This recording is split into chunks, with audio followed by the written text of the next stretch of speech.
Hello बच्चों, स्वागत है मेरे नए वीडियो में। और आज के इस वीडियो में हम लोग क्लास 12 मैथ एनसीईआरटी की बुक का एक्सरसाइज 13.2 के सवालों को हल करेंगे। ठीक है, तो चलिए स्टार्ट करते हैं। एक्सरसाइज 13.2। एक्सरसाइज 13.2 स्टार्ट करने से पहले हम लोग ये जान लें कि इसके लिए कौन कौन सी फॉर्मूलाएं हमको आनी चाहिए, ताकि एक्सरसाइज 13.2 के सवाल आसानी से हल हो जाए। तो चलिए देखते हैं। पहला है प्रायिकता का गुणन का नियम। ये क्या होता है? हम लोग 13.1 में पढ़े थे probability of E by F। इसके लिए हमारे पास फॉर्मूला क्या हुआ करता था? Probability of E intersection F by probability of F। यही होता है ना। हम लोग यहाँ से E इंटरसेक्शन F का मान निकाल लें तो क्या हो जाएगा? P E intersection F is equal to P E by F into PF। समीकरण नंबर 1। अगर हमको P F बटा E का मान निकालना हो इस तरीके से, तब क्या करेंगे? P E intersection F by PE। यहां से हम लोग PE का मान निकाल लें, सॉरी इसका मान ही निकाल लें। Intersection F is equal to P F by E into PE। ये हो गई क्वेश्चन नंबर 2। समीकरण 1 और 2 से, समीकरण 1 तथा 2 से दोनों जो हैं PE इंटरसेक्शन F के मान है, यानी आप क्या लिख सकते हैं? PE intersection F is equal to P F by E into PE बराबर ये P E by F PF। ठीक है, ये आप लिख सकते हैं कि नहीं? देख लीजिए कहाँ गया? हाँ, PE intersection F is equal to PE into P F by E is equal to PE by F is equal to PF। यही जो है प्रायिकता का गुणन का नियम है। ठीक है, इसे ही प्रायिकता का गुणन का नियम कहते हैं। गुणन का नियम कहते हैं।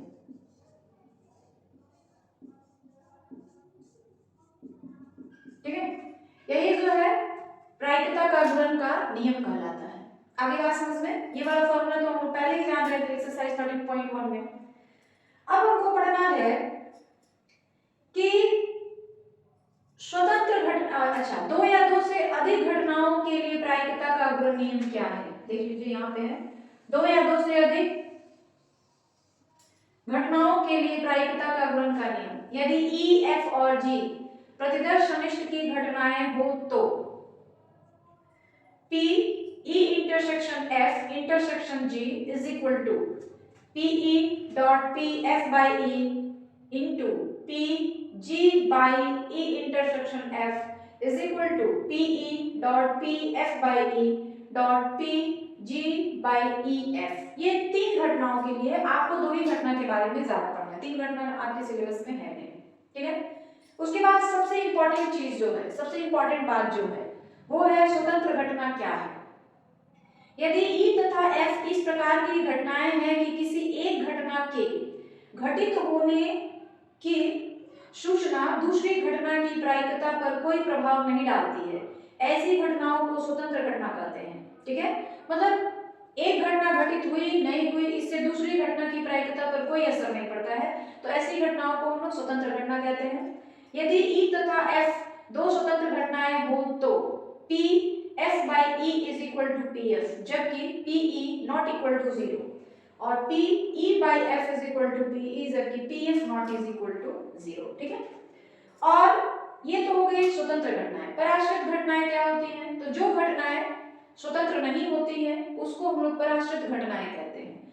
जब दो घटनाएं स्वतंत्र हो तब क्या होता है? PE intersection F is equal to PE dot PF के बराबर होता है। यदि दो घटनाएं स्वतंत्र हो तब ये मोस्ट इंपॉर्टेंट है, इस पे बहुत ज्यादा सवाल आते हैं आपके। दो घटनाएं यदि स्वतंत्र हैं तो उनके लिए P E intersection F is equal to P E dot P F के बराबर होता है। और अगर दो घटनाएं स्वतंत्र नहीं है तो P E intersection F not equal to P E dot P F। आ रही बात समझ में कि अगर दो घटनाएं स्वतंत्र होंगी तो उनका जो इंटरसेक्शन होगा वो P E dot P F के बराबर होगा, और दो घटनाएं स्वतंत्र नहीं होंगी तो उनका जो इंटरसेक्शन होगा वो P E dot P F के बराबर नहीं होगा। ठीक है, उसके बाद तीन घटनाएं A B C स्वतंत्र होते हैं तब क्या होता है, P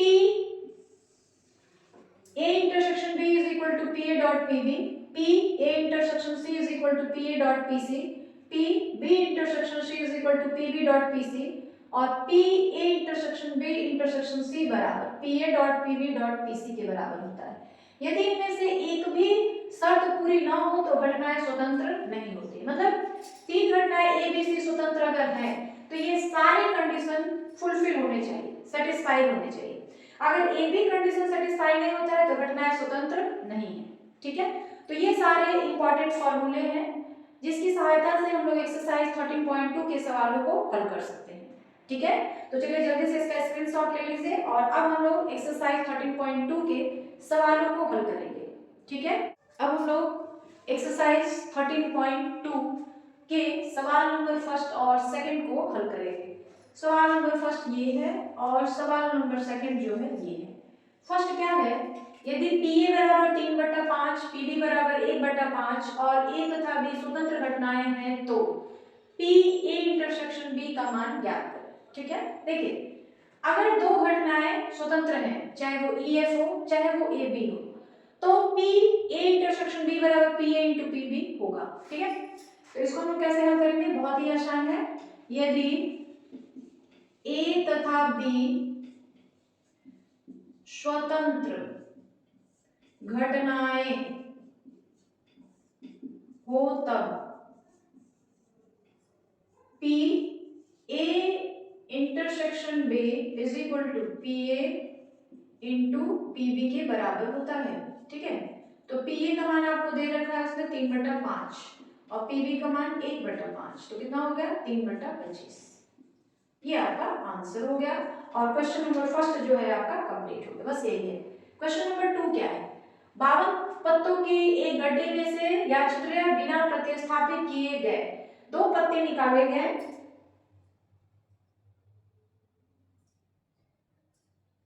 ठीक है, दो पत्ते निकाले गए, दोनों पत्तों के काले रंग के होने की प्रायिकता ज्ञात करें।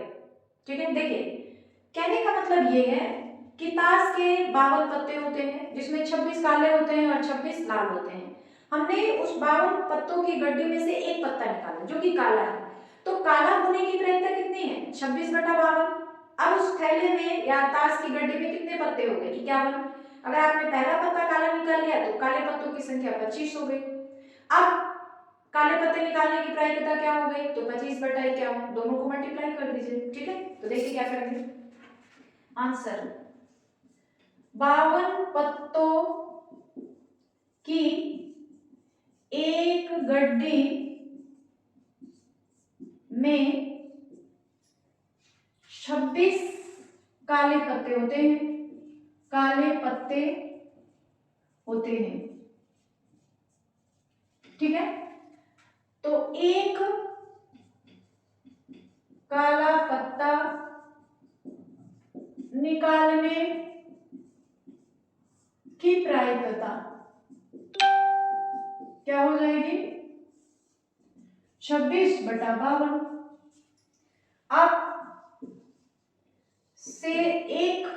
अब एक काला पत्ता निकालने के बाद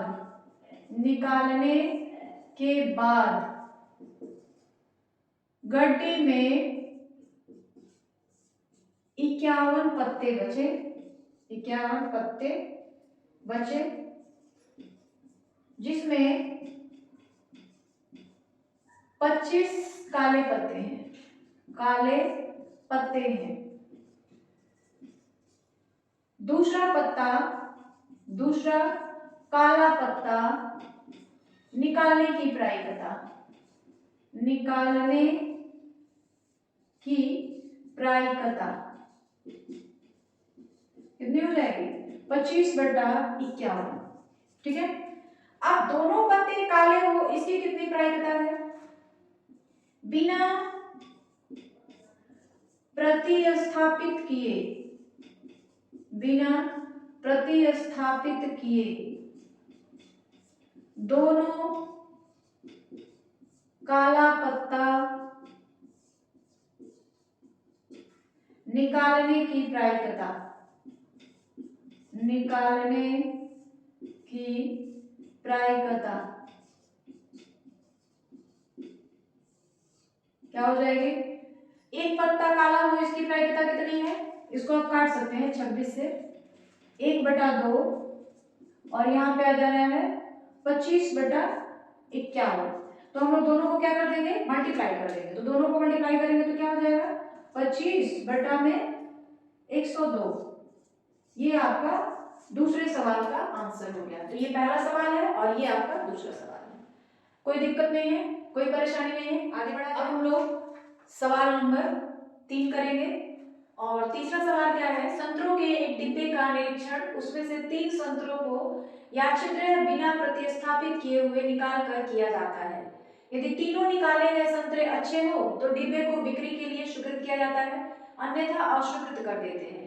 एक डिब्बा जिसमें 15 संतरे हैं, जिसमें से 12 अच्छे और 3 खराब संतरे हैं, के बिक्री के लिए स्वीकृत होने की प्रायिकता ज्ञात करें। देखिए सवाल ये है कि एक डिब्बा है, उसमें संतरे भरे गए हैं। अगर लगातार आपने 3 संतरे निकाले, तीनों संतरे अच्छे निकल गए, तो ये मान लिया जाएगा कि यह जो डब्बा है वो मार्केट में बेचने के लिए जा सकता है। लेकिन अगर आपने 3 संतरे निकाले, उसमें से एक भी संतरा अगर खराब निकल जाता है, तो फिर ये माना जाएगा कि यह जो डब्बा है वो मार्केट में बिक्री के लिए नहीं जा सकता है।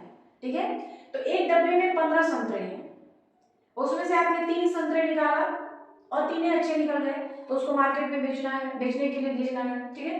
12 अच्छे हुआ। अब देखिए एक डिब्बा जिसमें 15 संतरे हैं, जिसमें से 12 अच्छे संतरे हैं, तो 3 खराब संतरे हो गए, कि बिक्री के लिए स्वीकृत होने की प्रायिकता क्या होगी? तो इस सवाल में थोड़ा सा आपको संचय का प्रयोग करना है। क्रमचय और संचय आपने पढ़ा होगा, जिसको हम लोग सी संचय के लिए होता है, उसका प्रयोग करेंगे। तो देखिए कुल संतरों की संख्या कितनी है? डिब्बे में कुल संतरे की संख्या 15 है। उसमें से 3 संतरे निकालने के कुल तरीके क्या हो जाएगा? 15C3। मतलब 15 संतरे हैं, उसमें से आपको 3 संतरे निकालना है चेक करने के लिए कि वो तीनों संतरे अच्छे हैं या खराब हैं। ठीक है। तो उसको हम लोग कितने तरीके से निकाल सकते हैं? 15C3। अब देखिए 12 अच्छे व 3 खराब संतरे हैं। अब जिसमें से 12 अच्छे संतरे हैं और 3 जो है खराब संतरे हैं, तो उन 3 संतरों को 12 में से कितने तरीके से निकाला जा सकता है? तो यहां पे लिखेंगे 12 अच्छे संतरे में से 3 खराब संतरे निकालने के कुल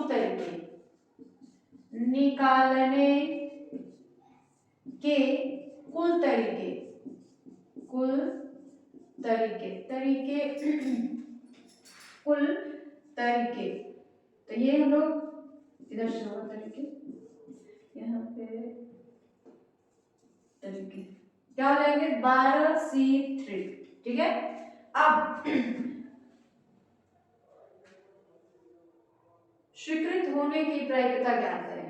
तो हम लोग यहाँ पे लिखेंगे, मतलब 12 अच्छे संतरे में से 3 खराब संतरे कितने तरीके से निकाल सकते हैं? तो इतने तरीके से निकाल सकते हैं। ठीक है।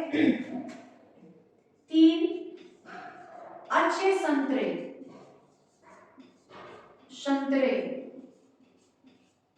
निकालने के कुल तरीके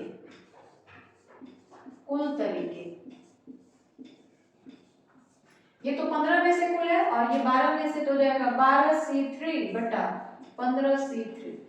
अब इसको देखिए हल कैसे करते हैं। जैसे मान लीजिए NCR है तो NCR मतलब n का मतलब है आप n को घटाइए कितने बार, r बार। जैसे n into n-1 into n-2 into n-3 कितने बार इसको लिखना है, r टाइम्स। यहाँ पे एक नंबर देके समझिए, मान लीजिए n की जगह हमने 5 रखा और r की जगह हमने 2 रखा, यानी 5 को घटा करके 2 बार लिखना है, यानी 5 गुणा 4 एक एक घटाते जाएंगे।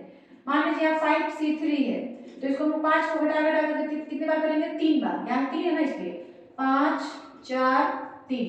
मान लीजिए 5c4 हो यानी 5 को घटा करके कितने बार लिखेंगे, 4 बार, 5 4 3 2। अगर 5c5 हो तो हम लोग इसको ऐसे लिखेंगे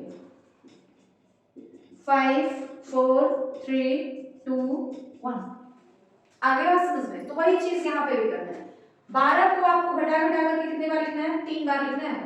तो 12 11 और 10, नीचे 3 है तो 3 को भी घटाइए, कहां तक, 1 तक, 3 2 1। फिर उसके नीचे 15c3 है तो 15 को 3 बार घटाइए, 15 14 13 और नीचे क्या हो जाएगा, 3 को घटा करके 1 बार लिखिए, तो हो जाएगा 3 2 1। अब इसको थोड़ा सा सिंप्लीफाई कर दें, 3 2 1 उल्टा करेंगे तो 3 2 1 और नीचे आ जाएगा 15 14 13। ठीक है, तो ये तो पूरा कट जाएगा। ठीक है, और ये यहाँ ये आ रहा है 5 से 5 दूनी 10 5 3 15, फिर 2 से 7, फिर 3 से 4, क्या बचा आपके पास, 4 11 44 और नीचे 13 7 91। तो यही आपका आंसर हो जाएगा। ठीक है, यानी डिग्री की स्वीकृति होने की प्रायिकता कितनी है, 44/91। तो इस तरह से क्वेश्चन नंबर 3 जो है आपका कंप्लीट हो गया। समझ आ गई है, आगे बढ़ा जाए। अब हम लोग सवाल नंबर 4 को हल करेंगे। एक न्याय सिक्का और एक अभिनत पासे को उछाला गया। मान ले ए घटना सिक्के पर चित्र प्रकट होता है और बी घटना पासे पर संख्या 3 प्रकट होती है, को निरूपित करते हैं। निरीक्षण कीजिए कि घटनाएं ए और बी स्वतंत्र है या नहीं। देखिए सवाल ये है कि एक सिक्का और एक पासे को उछाला गया है, तो ए क्या है, सिक्के पर चित्र प्रकट होता है, इसकी प्रायिकता है। तो इसके लिए हम क्या करेंगे, ए बराबर सिक्के पर चित्र प्रकट होने की प्रायिकता कितनी होगी, 1/2। ठीक है, बी घटना पासे पर संख्या 3 प्रकट होती है, तो बी क्या है, पासे पर संख्या 3 प्रकट होने की प्रायिकता कितनी हो जाएगी, 1/6। इसलिए कि पासे को अगर हम लोग उछालेंगे तो 1 2 3 4 5 6 ही आएगा और उसमें संख्या 3 कितनी बार आएगी, 1 बार आएगी, तो 3 आने की प्रायिकता क्या हो जाएगी, 1/6। ठीक है, अब अगर पासे पर 3 प्रकट होता है,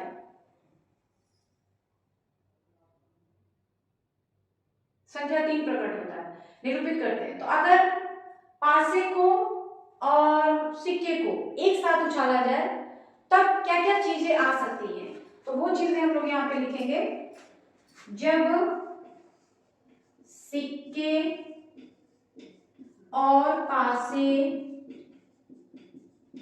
को एक साथ उछाला जाता है, तो क्या क्या आ सकता है, उछाला जाता है तब प्रतिदर्श समिष्टि यानी H बराबर क्या क्या हो सकता है, H1 H2 H3 H4 H5 H6, ठीक है। और T भी तो आ सकता है, तो T1, T2, T3, T4, T5, T6, total संख्या कितनी हो गई? 12। अब से पर 3 हो और सिक्के पर चित हो, ये इसमें से कितनी बार आ गया है? यही एक बार, तो इसकी संख्या कितनी हो जाएगी? 1/12, यानी इसकी प्रायिकता, तो पासे पर 3 और सिक्के पर चित आने की प्रायिकता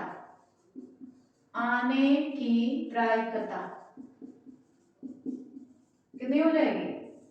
1/12। और ये जो होगा A इंटरसेक्शन B का मान है, यही जो है A इंटरसेक्शन B का मान है, probability of A intersection B।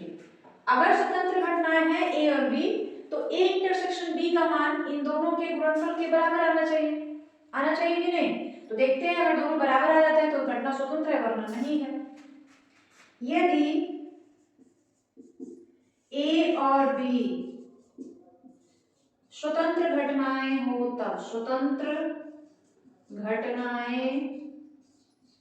हो तब क्या हो जाएगा?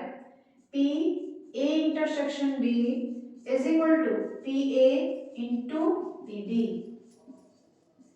इसका मान है 1/12, PA का मान है 1/2 और PB का मान है 1/6, यानी ये भी कितना आ गया? 1/12। अब तक घटनाएं स्वतंत्र हैं,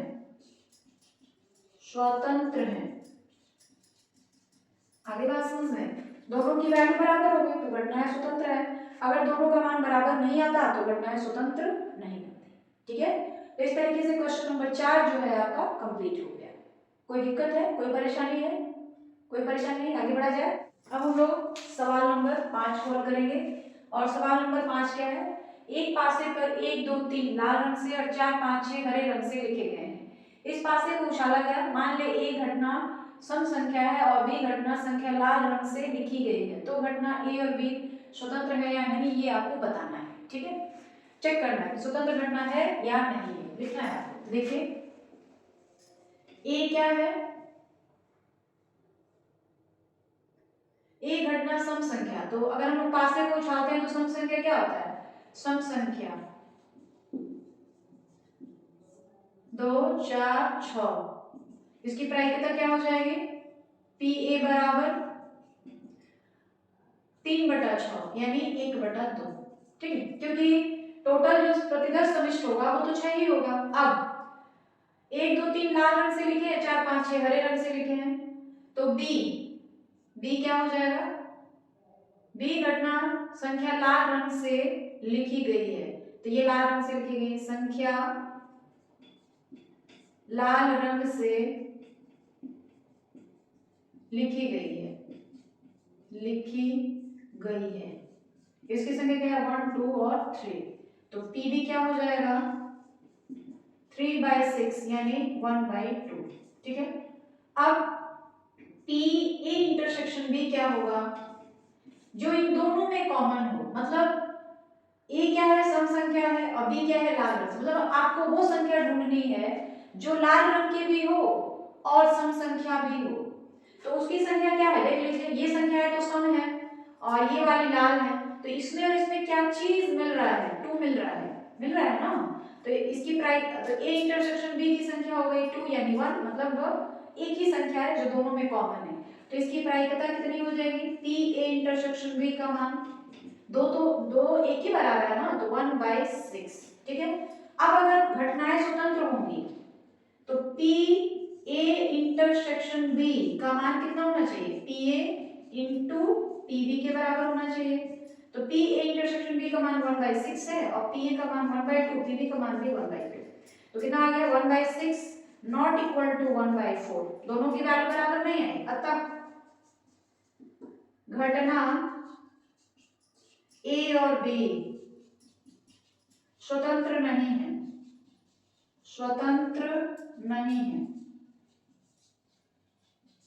आगे का समझ में। तो इस तरीके से क्वेश्चन नंबर 5 जो है कंप्लीट हो गया, और आज के वीडियो में इतना ही, बाकी हम लोग कल के वीडियो में जानेंगे।